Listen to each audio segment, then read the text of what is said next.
بھائی کو جیل سے چھڑانے کے لیے اپنے ہی رشتہ دار کی کمسن بیٹی کو تاوان کی غرض سے اغوا کرنے والا ملزم خود حوالات میں بند۔ خواجہ اجمیر نگری پولیس نے اغوا ہونے والی بچی کو 24 گھنٹوں میں بازیاب کرا لیا ہے۔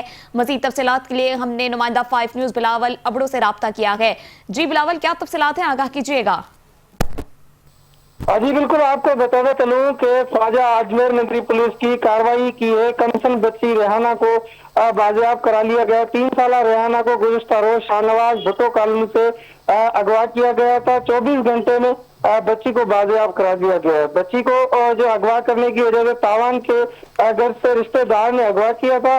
اغوا کار ابتدائی تفتیش کے حوالے مزید انکشاف متفق ہوئے۔ مزید آپ کو یہ بتانا چلوں کہ ملزم کا جو بھائی ہے وہ جیل میں تھا، اس کو آزاد کروانے کے چکر میں رشتہ داروں کی ایک کمسن بچی ہے اس کو اغوا کیا گیا تاکہ تاوان لے کر اپنے بھائی کو آزاد کروا سکوں۔ جی تفصیلات کے لیے شکریہ بلاول۔